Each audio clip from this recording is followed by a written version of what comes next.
Good morning, or maybe good afternoon, depending on where you're at. Yes, Angie, happy Monday to all of you. I hope you're having a great start to your week. Hope things are going well. Before we get started today, we forgot to announce yesterday that we're wanting to do something to start looking at 2023. And so we would like to invite everyone, especially our people here local, and even if those of you that watch online have some input to this, on the 25th of September, we are at our Sunday service. We're going to ask people to come locked and loaded, ready, prepared with a word for 2023. We want to be able to get out ahead and start preparing and figuring out what action we need to take on the backside of the release of prophetic words. We will often hear prophetic words released towards the end of the year, right before the new year, or on New Year's Day for that year. And that doesn't really give you a lot of time to start looking at what action it is that God would have you take on the backside of the release of that word. And so we want to be able to get prepared, build some strategy to move into 2023 fully prepared and ready for what God has for us. So that's going to be on the 25th of September, our Sunday morning service. We're going to be doing that. And so for those of you here that are local with us, be prepared for that. Be ready for that. And we'll talk more about that. I know we'll talk more about that later this week, and then again on Sunday, this next Sunday. So be ready for that. Okay. We finished the last teaching in our series of the Shepherd's Crook, the Comfort of Discipline, yesterday. And Grace delivered a powerful encounter about being comforted. If you didn't get a chance to see that, for whatever reason you weren't there, or you missed it online yesterday, go back and watch that. There is a great deal that you can take away from that, particularly in letting go of brokenness. And we're going to talk a little bit more about that here in just a minute. So over the last 6 weeks, we've talked about conviction, consecrated, unpunishable, nourished, conquered, and comforted. Those were the topics that we covered over the last 6 weeks. And really what we wanted you to understand is that discipline from God is not about controlling you. It's not about punishing you. It's not about anything other than his goodness for you. It's because of his kindness, his goodness, his mercy, his grace that he brings discipline to our lives, that he brings correction to what it is we're doing, because he knows what he has promised us. He knows the full life that he has waiting on the other side of the discipline. And so that's why he brings it. It's for your own good. It's for your growth. Right? And I know we talk in the generalities of it's for your good, it's for your growth, and that's not necessarily measurable. But what is it that he's called you into? Because the specifics of what he's called you into and the promise that he has for you on the backside of that calling, right? He knows that there's goodness there. And so you can apply this discipline, you can apply the correction that he brings to your life into that. Because then you can start to see, okay, this is exactly what it is for. This character development that he has me going through, it is unto this calling. Not just to the general term of being better, being a better person, doing better, growing, right? You can start to apply something specific and something measurable to that when you look at it in the context of what he's calling you into. So I hope that's helpful a little bit in understanding what it is he's doing. And yesterday, Grace, in talking about being comforted, she asked a couple of questions, and one of them I'm paraphrasing here because I didn't catch the exact wording, but is, how is God inviting you to lay down brokenness? And on the backside of that, she made a statement, and again, this is a paraphrase. It's in his kindness that he offends to reveal our hearts. So when he's offending you, he's revealing something that's inside your heart. It's likely some hurt or some trauma, some brokenness that he's agitating to bring to the surface so that it can be dealt with, so that it can be let go of, and you can move on healed. You can move on whole and start to see the goodness and the promise and what he's calling you into. And so these things are stirred up, and in listening to a song this morning, It Is Well with my soul. It was, some of the lyrics was about letting go of things and knowing that, trusting that God has you and is taking care of you. And that this all feeds back into that discipline that he brings for you, and how it's actually a good thing for you. And it's something that you should be embracing and actually taking hold of, right? And we talk about wanting to release a word for here over 2023, and we're even looking forward to doing that over the church as a whole. We have to be able to get under his discipline first, right? If you can't get under his discipline, how can you expect to open up the future for the church? If you can't get under his discipline, how can you expect to use the keys to the kingdom to unlock what is needed here? Because you're not going to know. Because you won't be disciplined enough to listen to him. You won't be disciplined enough to hear what he's saying, to see what he's showing you, to rightly see the people around you and see what it is that he wants to release to him. And in looking at each of the topics for the weeks, and saying, if you can't get under his discipline, how can you expect to open up the future of the church? Well, if you can't be convicted, you have to look at, what are you missing out on because you're not turning to God and the refining fire that he brings? If you can't be convicted, you're missing out on something, because there's a refinement that he's bringing you into, right? A sharpening. He's preparing you for your calling even more through that conviction. And if you can't be consecrated, what are you missing when you go forth as kings and priests? Right? What is it that you're missing when you step out as a priest to clear the spiritual air? When you step out as a king to take dominion, what are you missing because you can't be consecrated?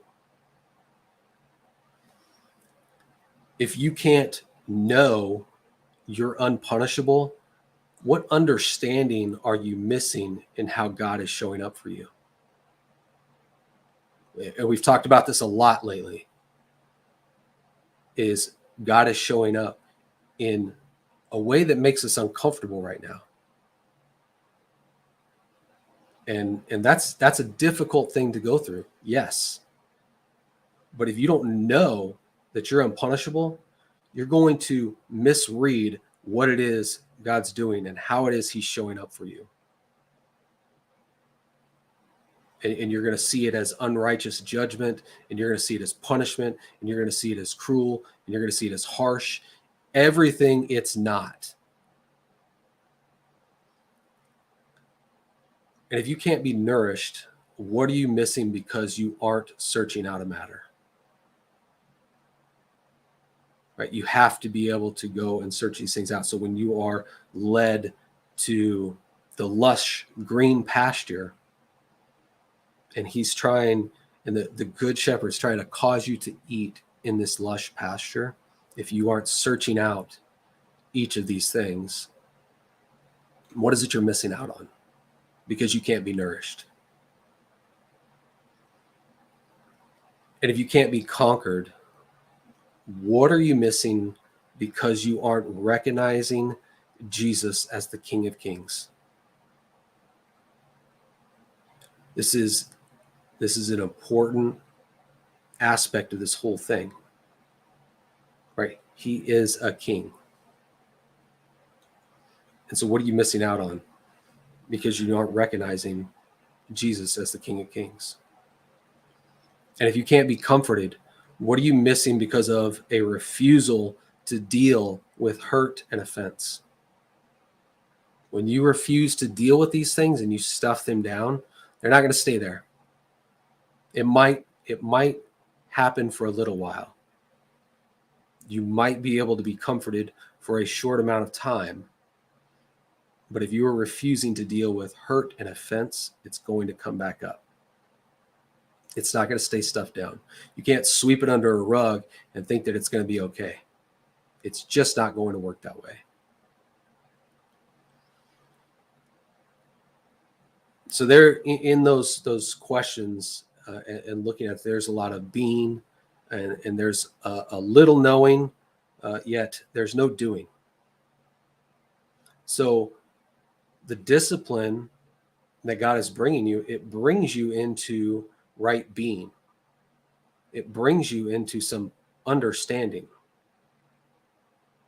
Right? This discipline and correction, it's going to show you a right way to do things on the backside. But in the moment, don't focus specifically on doing. What is he wanting you to be? What is he wanting you to know? And that's going to inform what it is you need to do. Okay? So in this whole discussion about discipline, we have to be able to be the ones that are comforted by the discipline of the Father. We have to be able to be the ones that are comforted by the correction that he brings. We have to be able to be the ones that are comforted in the knowing that he has our best interests in mind. Even when he has the fire turned up and is in the process of refining you, right? We have to know that it's for our good. We as the church, we have to be the ones that are leading others to see that it is because of God's kindness and mercy and grace that he is in fact bringing discipline and correction to your life. And why? Because he knows the good things he has for you when you say yes to what he's calling you into. And we talked about that earlier. If you can't lead others to see that, then you have to start asking yourself some questions.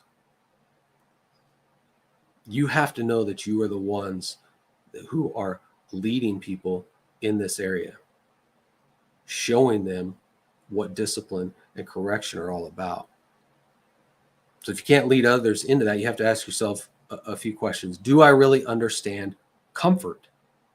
Well, probably not, or we would be complaining less and celebrating more. Right? When he is bringing things up and stirring them up and poking at our offense, right? It's to bring us into comfort.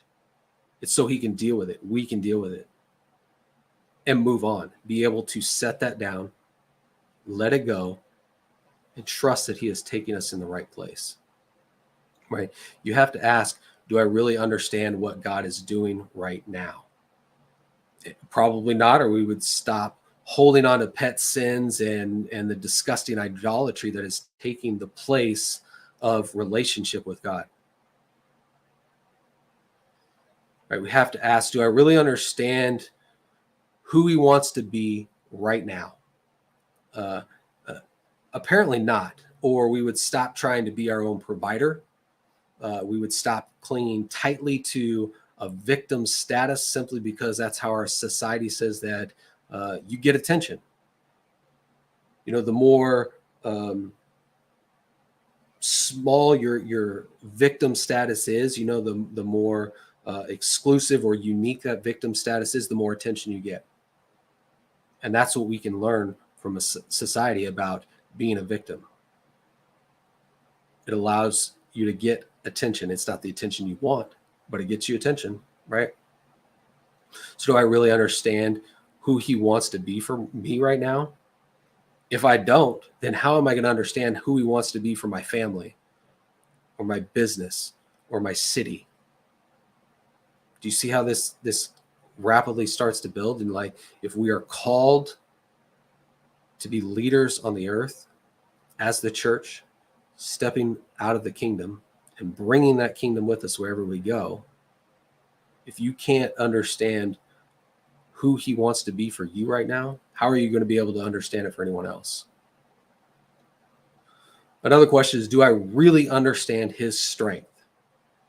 And if you aren't able to lead people into discipline and correction and show them that it's good and be able to model that for them, I would say you really don't understand his strength, and because we would stop trying to steady the very presence of God for ourselves and everyone around us, right? As if our arrogance and pride are that strong. Are your arrogance and pride that strong that you think you can steady the presence of God?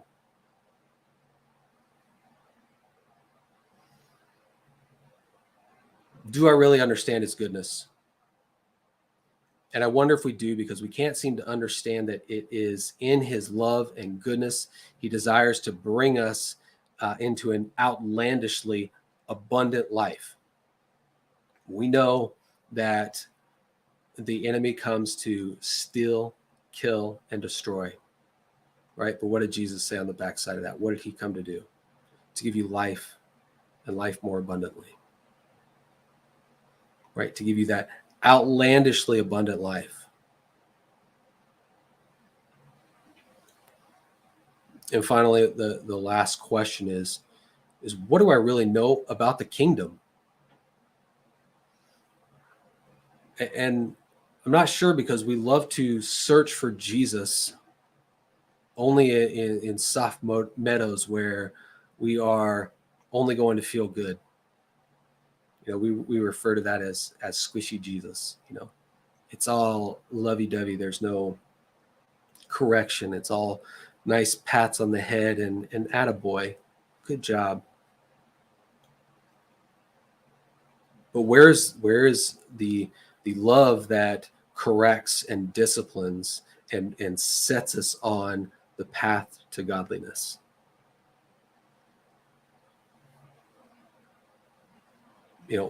What do I really know about the kingdom? Not sure, because we fail to address him as king.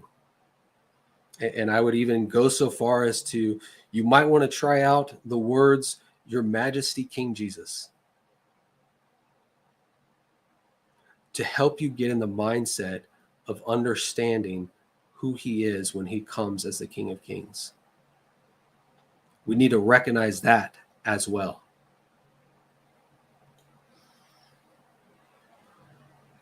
What I know right now is that we are in a period where the fear of the Lord better hold a prominent place in your life. And that's not to say that it shouldn't always hold a prominent place in your life.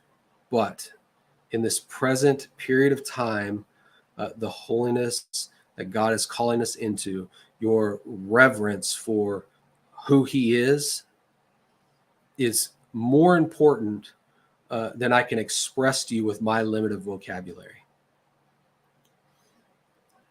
If you haven't grasped all that we're trying to open up for you as it relates to discipline by now, The only thing I can say to you is you need to delight in the fear of the Lord. When you do,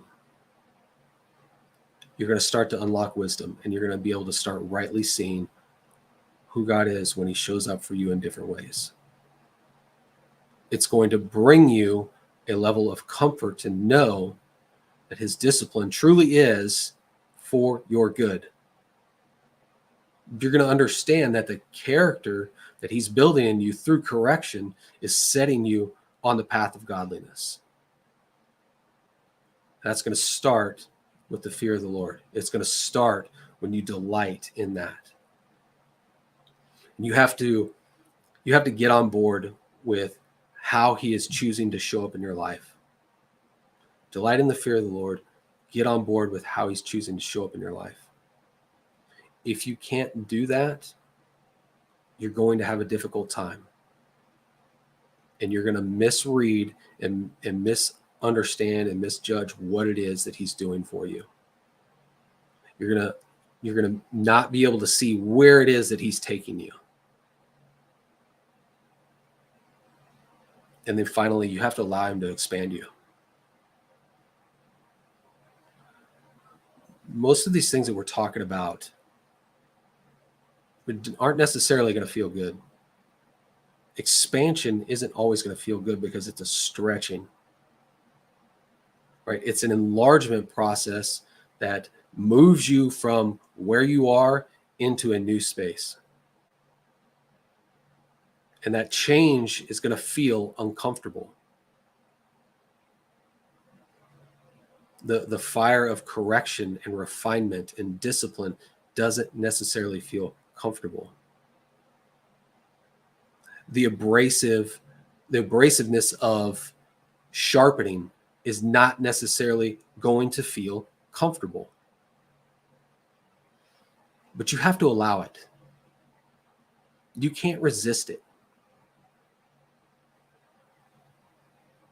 And you might even want to take on the mindset of not just allowing it, but embracing it, seeking it out, searching for the next opportunity to be sharpened, the next opportunity to step into correction and say, oh, okay, now I have a fuller picture of what's going on around me. God's bringing me into a greater fullness of who I am, what I'm called into, what I can bring to the people around me, how I can serve them better.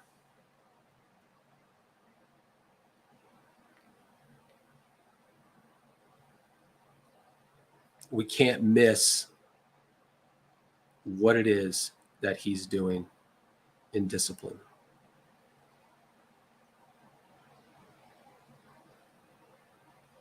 That's really what I want you to be able to take away from this thing is looking at this rightly and then running to him.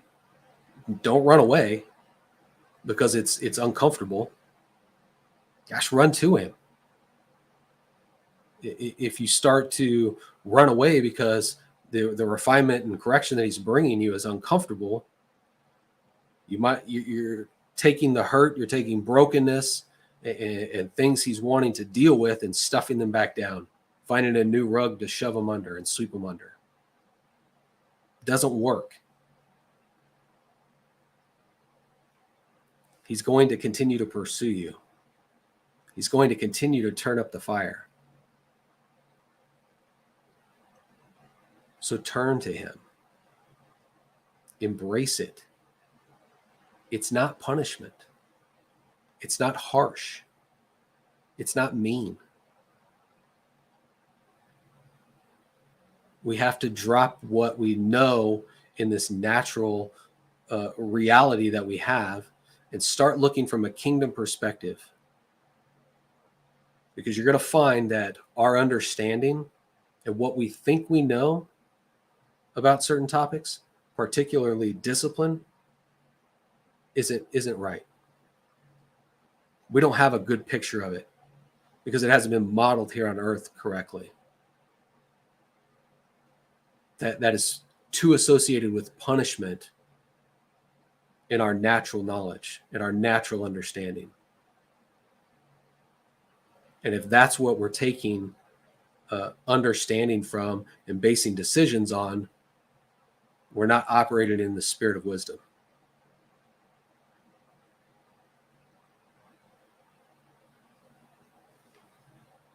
All right. That's all I'm going to say. Lord, I thank you for the discipline that you bring us. I thank you for the correction that you carry us into, that you offer to us. I thank you that we can find comfort from this. I thank you that you love us so much that you would do this for us, that you wouldn't just allow us to enter into things that just aren't for our good,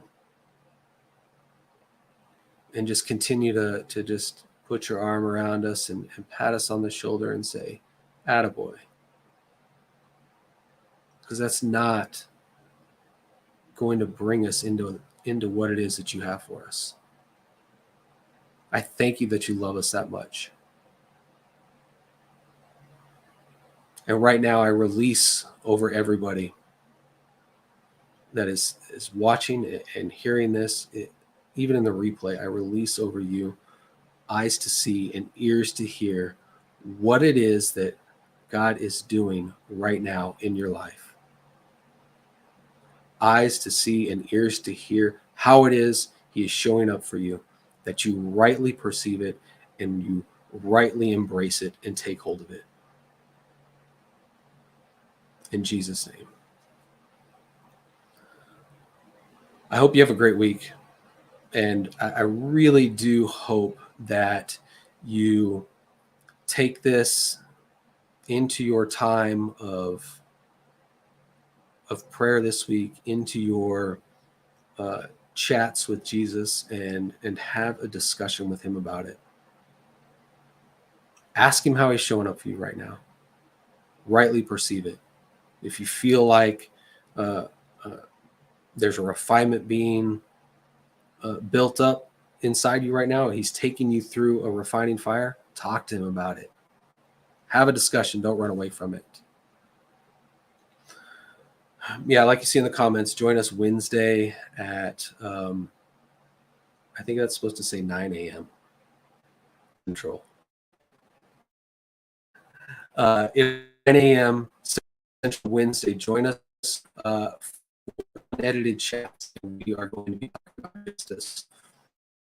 It's going to be a conversation, and it's going to be useful for you in being able to bring up this subject more about what God's doing and showing up for the church at large.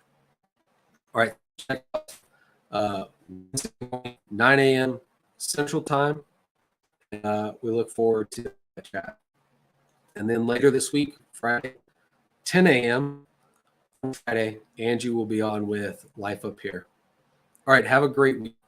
Bye.